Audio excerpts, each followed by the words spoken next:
El Señor esté con todos ustedes. Con tu espíritu. Proclamación del Santo Evangelio según San Marcos. En aquel tiempo se le acercó a Jesús un leproso para suplicarle de rodillas: si tú quieres, puedes curarme. Jesús se compadeció de él y extendiendo la mano lo tocó y le dijo: sí quiero, sana. Inmediatamente se le quitó la lepra y quedó limpio.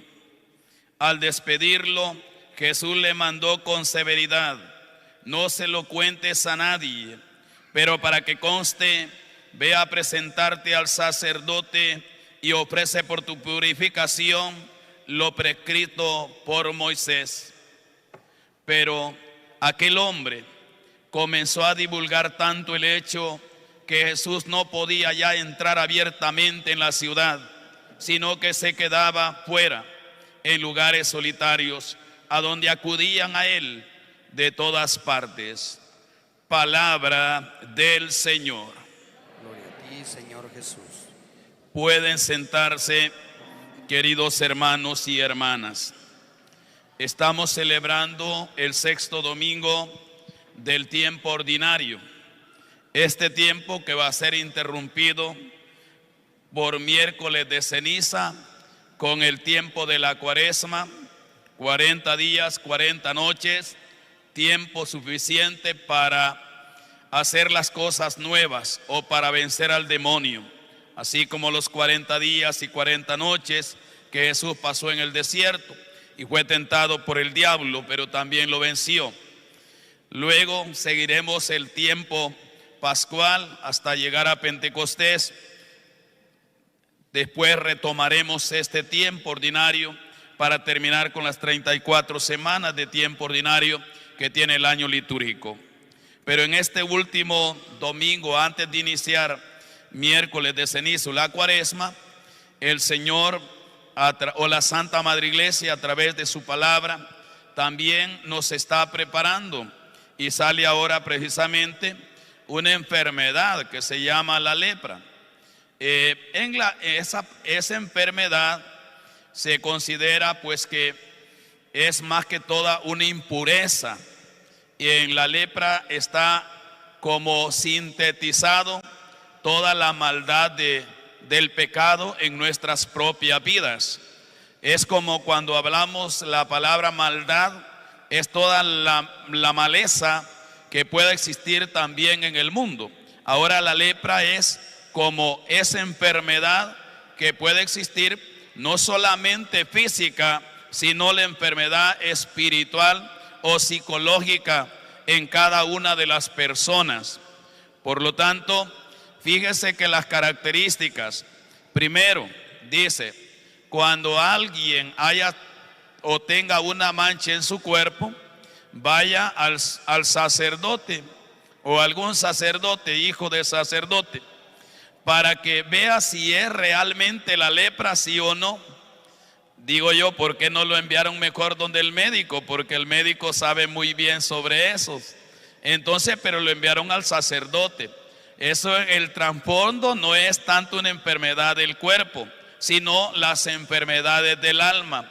Por eso lo enviaron donde el sacerdote.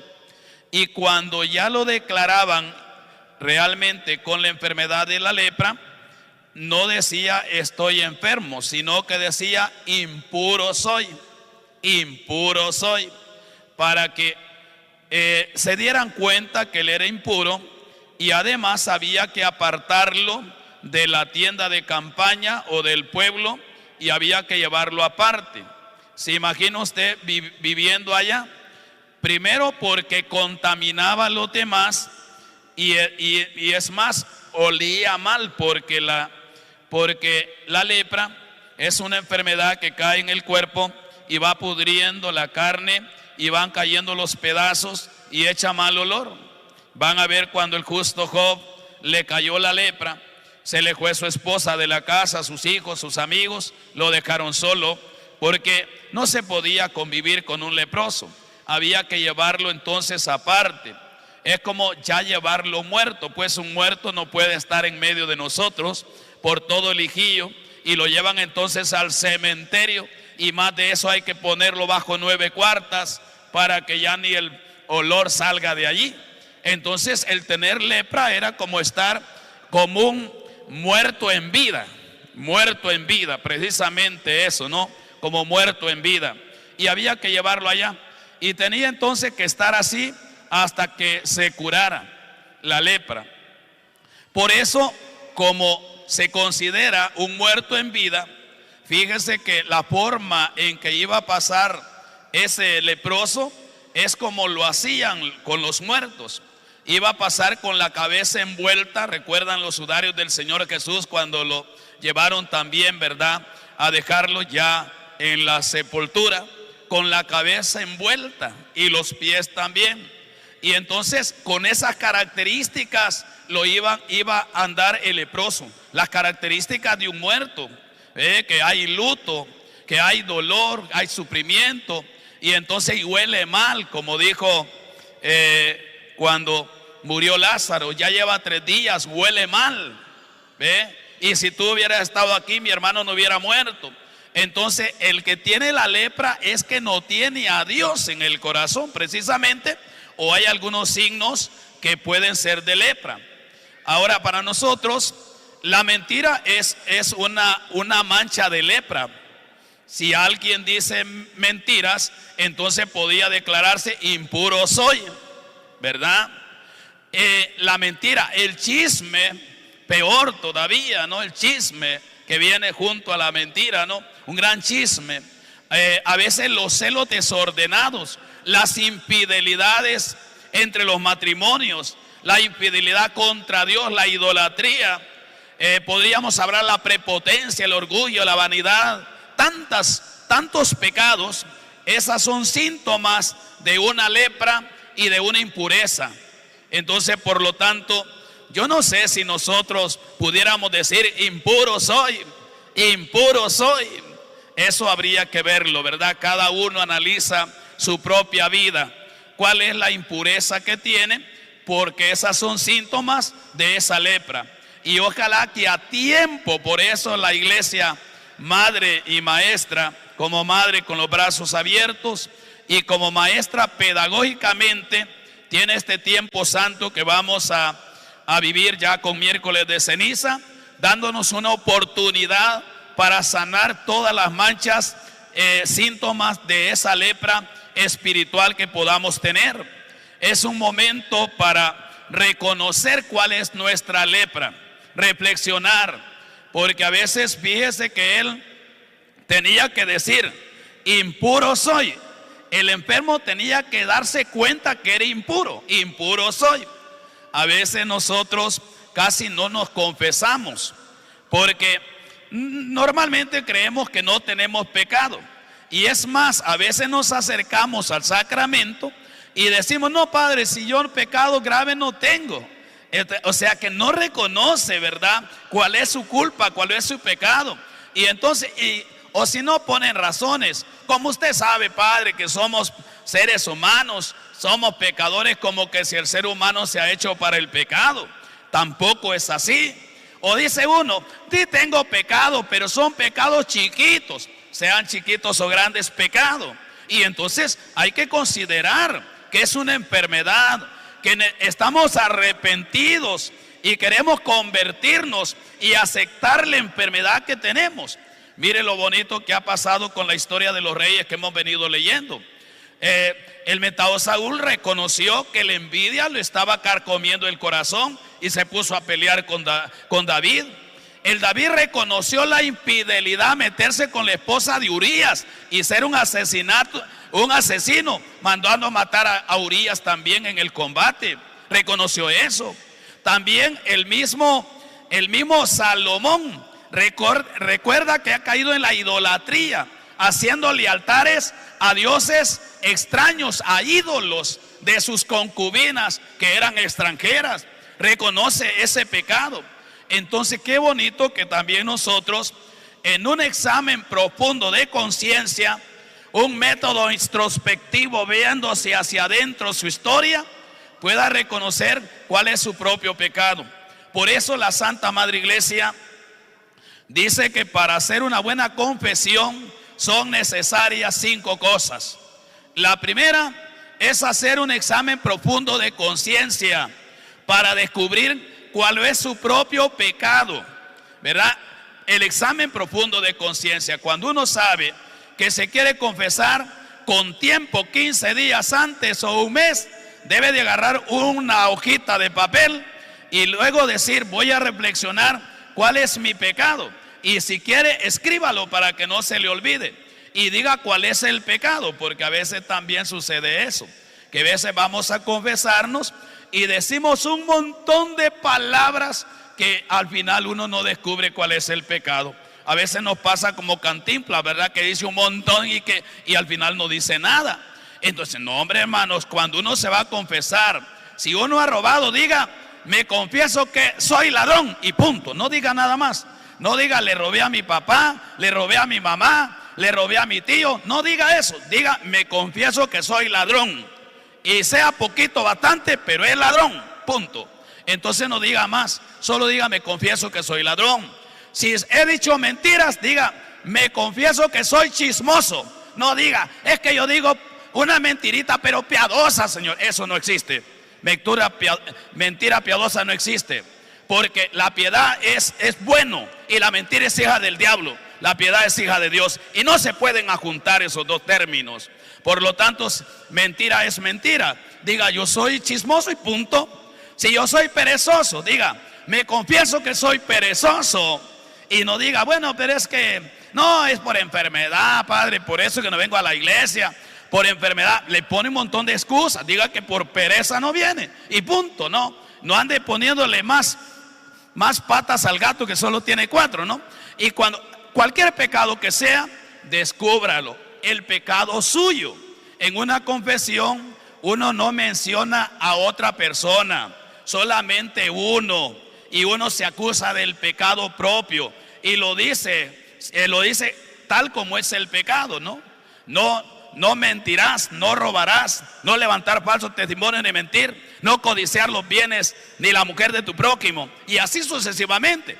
Por eso, para hacer un examen de conciencia, la Santa Madre Iglesia recomienda que meditemos sobre los sacramentos y los mandamientos, como lo hemos vivido. Están los mandamientos de la ley de Dios, los mandamientos de la Santa Madre Iglesia y los sacramentos. Analícelos y allí va a encontrar el pecado. Entonces, el pecado propio. Le digo yo que a veces uno tiene la mala costumbre que a veces se confiesa el esposo, va a decir los pecados de la esposa. Se confiesa la esposa, los pecados del esposo. Eso no se puede hacer. Los padres, los pecados de los hijos, tampoco tiene que decirlo. Ni los hijos decir los pecados de los padres, ni decir los pecados del hermano, ni decir con quién cometió el pecado. Eso no se puede decir. Por eso hay que saber confesarse muy bien y descubrir cuál es su propio pecado. Para eso, el examen de conciencia. El segundo paso es sentir el dolor de corazón. El dolor de corazón. Y el dolor de corazón es sentir que el pecado que yo estoy confesando, como es mío, me está dañando mi cuerpo, está pudriendo mi cuerpo, mi espíritu, peor que la lepra. Y por eso yo quiero confesarlo. Por eso lo confieso, se llama dolor de pecado o dolor de corazón. Pero si no vienes arrepentido de ese pecado, ¿para qué lo vienes a confesar? Sino por eso es que no se puede confesar los que viven en unión libre, porque se van a estar confesando hoy y ya el siguiente día van a estar en el mismo pecado, precisamente porque no viene el otro paso, que es el tercero, el propósito de enmienda. Cuando tú dices un pecado es porque ya no lo vas a volver a hacer. Pero si tú dices, le pasan como los niños cuando se confiesan y dicen, padre, me confieso que yo soy no obedezco a mi papá, soy desobediente. Bueno, si ha confesado ese pecado, pues ya no lo va a volver a hacer. Pero si después de confesarse viene el papá y le dice, hijo, vaya a hacerme este mandado, y él dice, es que solo a mí me mandan, y empieza a renegar, entonces ¿para qué se confiesa desobediente? No, el propósito es eso, Si usted se confiesa de la infidelidad, es porque ya no va a ser infiel. Por eso es el propósito de enmienda. Si usted mira pornografía, o usted cayó en los vicios del alcoholismo, de la drogadicción, del tabaco, o de tantas cosas, de la prostitución, si se confiesa, es porque ya no lo quiere volver a hacer.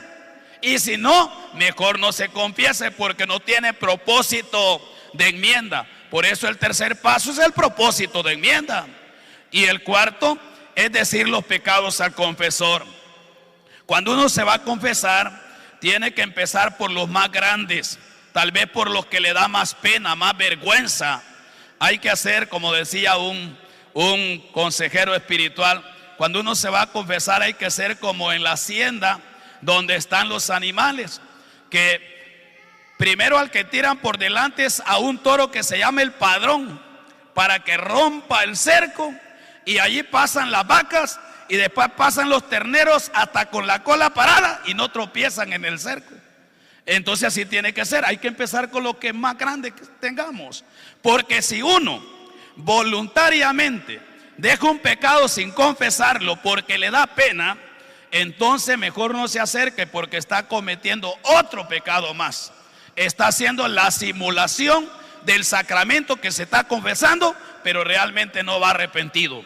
Por lo tanto, ahora, si involuntariamente deja de confesar un pecado porque no se acordó, no tenga pena, porque recibe la absolución de sus pecados, y en la próxima confesión el primero que tiene que decir fue el que se le olvidó, y así no hay problema. Por eso el cuarto es decir el pecado al confesor, y el quinto es cumplir la penitencia. La gente piensa que cumplir la penitencia es venir a orar un Padre Nuestro, 3 Aves Marías, o otra cosa que lo mande a hacer el sacerdote, a una oración. Eso es en una actitud de agradecimiento por el perdón del pecado. Pero el propósito de enmienda es apartarse del mal, dejar de obrar el mal, acercarse al bien y obrar el bien. Eso es el propósito de enmienda. Es lo que el Señor le dijo a la mujer adúltera que le encontraron en pleno adulterio. ¿Dónde están los que te condenan? Nadie, Señor. Pues ni yo tampoco te condeno. Lo único, que no vuelvas a caer en el mismo pecado. Eso es, entonces sería como realmente cumplir la penitencia. Entonces, hermanos, preparémonos muy bien. Ya vamos a iniciar este miércoles de ceniza, y recibir la ceniza significa que estamos preparados, dispuestos a iniciar un itinerario, un camino de penitencia y de conversión. Y usted debe saber de qué se va a arrepentir y de qué se va a convertir. Si no sabe de qué se va a arrepentir y convertir y viene a recibir solo la ceniza, no tiene sentido. Usted debe saber ya por qué va a hacer penitencia, por qué va a hacer oración, por qué va a hacer ayuno y por qué lo va a ofrecer. Precisamente es para lograr en ese caminar, ir creciendo en esa conversión que Dios nos está pidiendo. Pidámosle a Dios esa gracia, que sane entonces la lepra de los malos pensamientos, la lepra de los malos sentimientos, la lepra de las malas palabras, la lepra de las malas acciones, y de una vez para siempre, para que, como decía la segunda lectura, para que pensemos como Dios, para que sintamos como Dios, para que hablemos como Dios y actuemos y hagamos las cosas como Dios quiere. Pidámosle a Dios esa gracia. Así que, hermanos, preparémonos para este tiempo santo y realmente demos muestras de un arrepentimiento sincero, porque lo que Jesús hizo fue eso con el leproso. Si quieres, le dijo, puedes curarme. Voluntariamente llegó el leproso, voluntariamente se puso de rodillas. Si quieres, la petición, ¿verdad? Dejando en libertad a Dios. Si quieres, puedes curarme. Seguro que Dios va a decir, sí quiero. Y no solamente quiero, no solamente se compadece, sino que actúa de inmediato. Es misericordioso, le impone las manos y le da la salud del cuerpo y la salud del alma. que tanto necesitamos todos como el leproso. Así que hoy pues pidámosle a Dios la gracia que los ilumine con su Santo Espíritu nuestras mentes y nuestros corazones para detectar cuáles son las manchas de pecado que hay en nuestro cuerpo y que necesitamos que Dios nos perdone, utilizando esos 5 pasos que la Santa Madre Iglesia pide para hacer una buena confesión. Ojalá que no vaya a pasar este tiempo sin hacer este camino, este itinerario de penitencia y conversión para todos. Que podamos llegar al tiempo pascual limpios de nuestros pecados, purificados de nuestros errores, y podamos resucitar hacia el final, allá por la vigilia pascual podemos saludar los hermanos y hermanas. Cristo ha resucitado y con Él también nosotros vamos a decir, porque la Santa Madre Iglesia ha puesto para reconciliarnos. Pidamos a Dios esa gracia. Vamos a ponernos en pie.